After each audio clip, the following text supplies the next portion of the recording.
Welcome, one and all video game aficionados, to the StutterBullet gaming channel. And today we are taking three, well, I guess you could call them trucks, raid spec trucks around the Quarry track, and we will see which one of these takes the best time home. First truck we have right now is the Chevrolet Silverado 1500 2010. As you can see, its front bumper has sort of been chopped off, it's been raised, its tires have been hugened, and it has a bunch of front lights, and it just looks awesome. It looks incredible. It has 441 brake horsepower, 489 foot-pounds of torque, and 3,910 pounds of weight. This thing is going to be awesome. It's going to rack around, it has all the mesh inside, and it's just going to be fun. It'll be barrels of fun. I mean, look at it. It has these huge tires in the back. It's just gonna be, let's look at it from different camera angles, because I'm pretty sure it's because the different ones are more far out. Oh, no, it doesn't let me. But, on to the next vehicle. The next vehicle we have in store for you is the Ford Raptor SVT F-150 2010. Or, if you want to pronounce it in the correct way, Ford F-150 SVT Raptor 2010. This thing looks just awesome. It just looks incredible. I mean, look at that fan back there. They even have it moving. And the tires in the back and just the back bumper, and it just looks awesome. That is a nice view too. But actually, I'll keep it at that. That's awesome. It has 476 brake horsepower, 463 foot-pounds of torque, and 4,690 pounds of weight. I feel like this is going to beat the Silverado, because everything tends to beat the Silverado. On to the next vehicle. The next vehicle we have in store for you is actually a little bit surprising. It is a Volkswagen Touareg NF 2011. And this thing, I think it looks very interesting with the way that they decided to move it to raid spec. Because it's just an SUV in regular mode. In full stock, it's just an SUV. But right now I think it looks great. I do quite like. It reminds me of a what's the big race through the desert? What's it called? I can't remember, but it's the one. It reminds me of those. It reminds me of the desert race trucks. I should remember the name of that, but I don't. It has a surprisingly low amount of everything. 322 brake horsepower, 384 foot-pounds of torque, and 3,963 pounds of weight.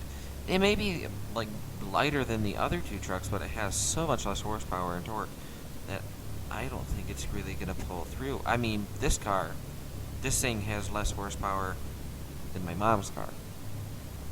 Admittedly, my mom's car weighs much more, but this still has less horsepower.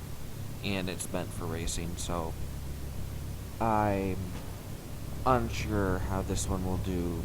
It completely depends. Maybe it'll handle great. The thing is, I don't look at those bars on the left.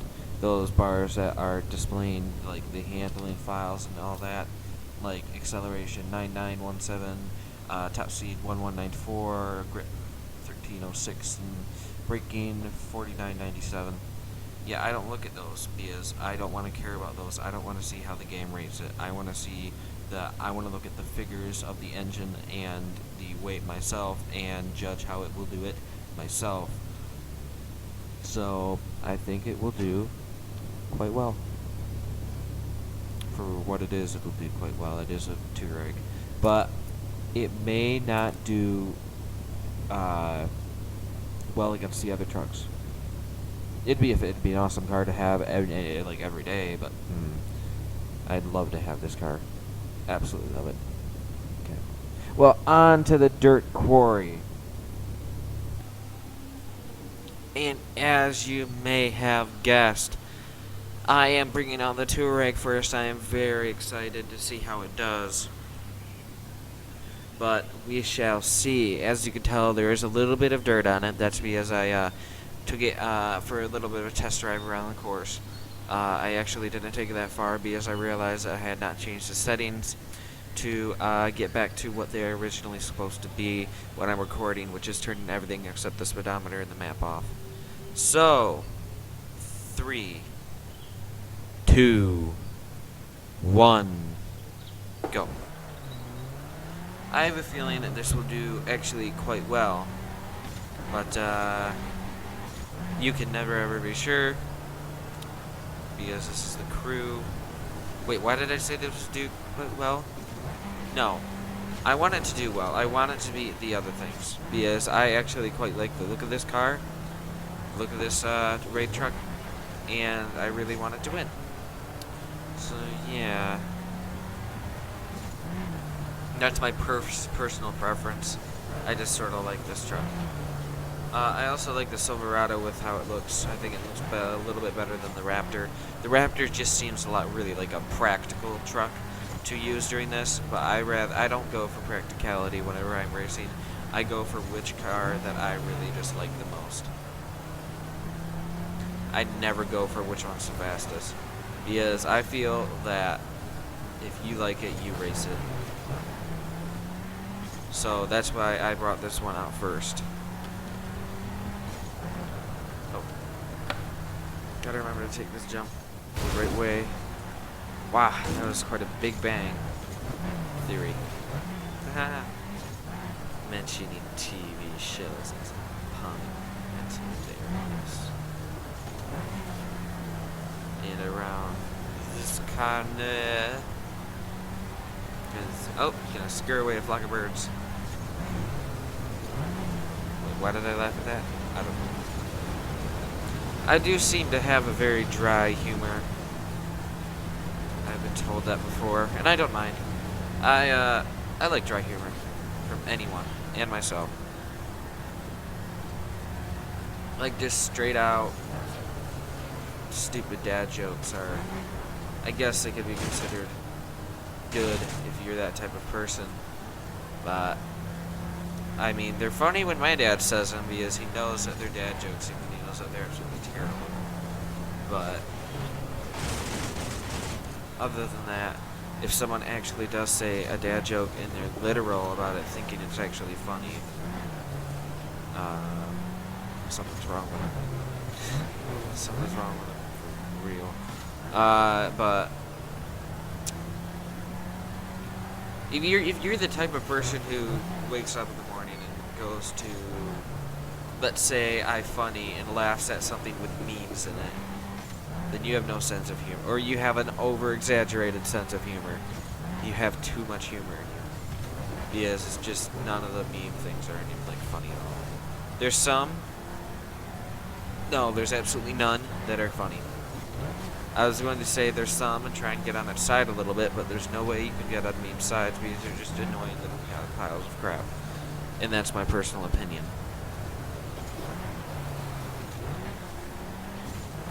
Yeah. I mean, there's some things on the internet that are funny. You could find actually a really punny joke on there or something. Ooh, big drift. Maybe should have braked a little bit more for that. But I think so.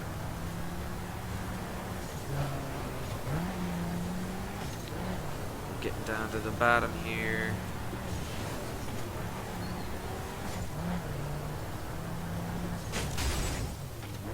Okay, so we have now done the Volkswagen Touareg NF.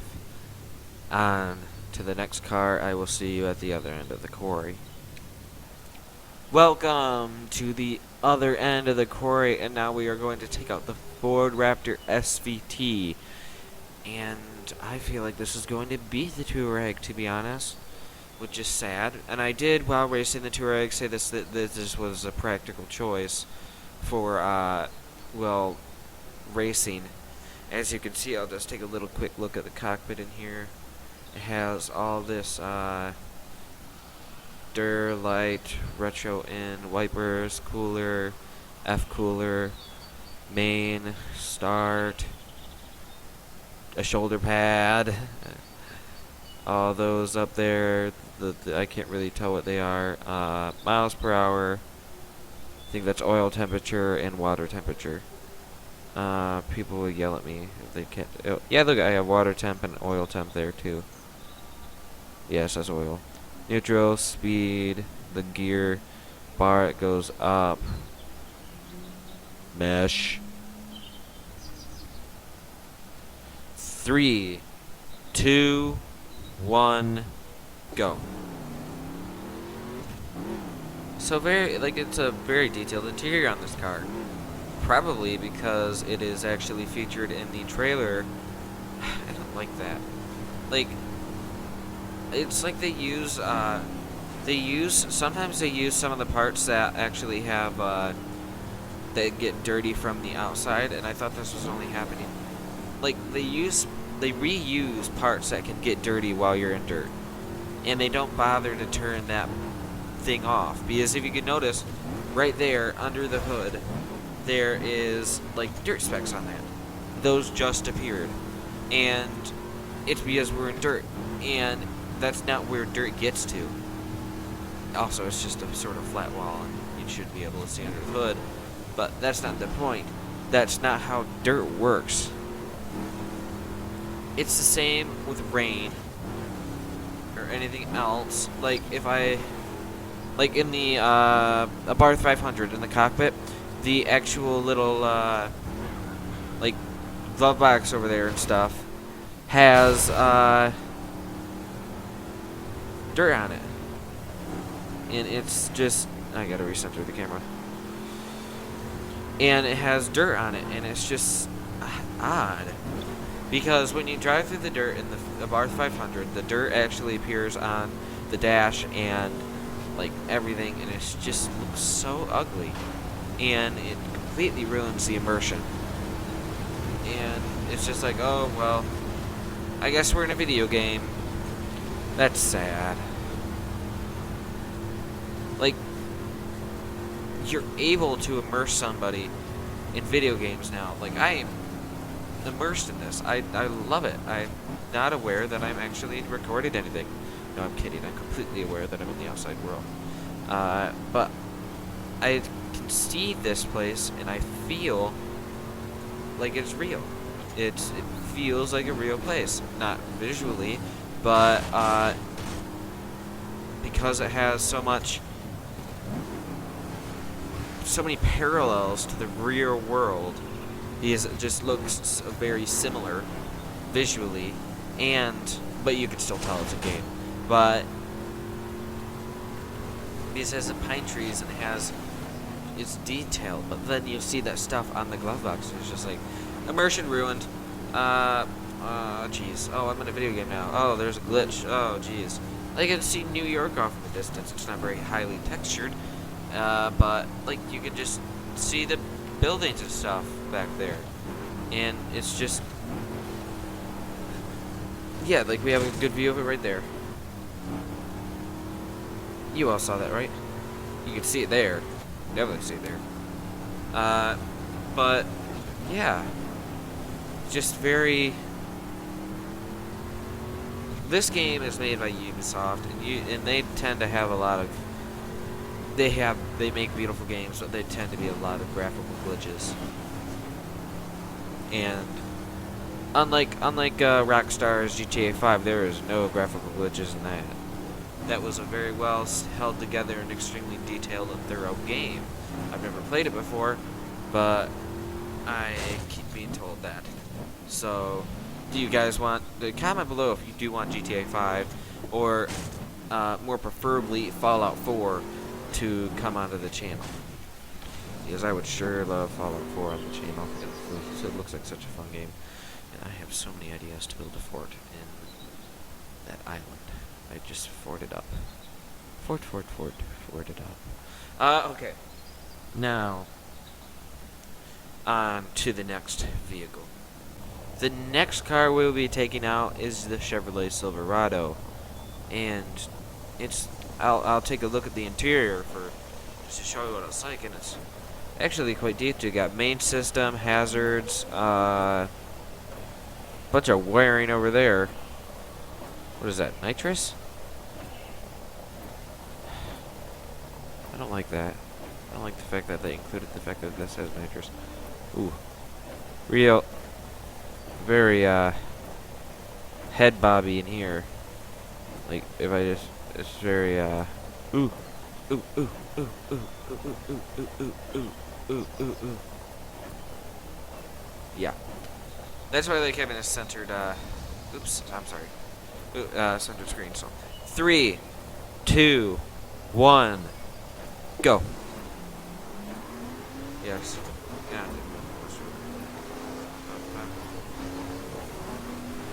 Ooh, little bit wide there.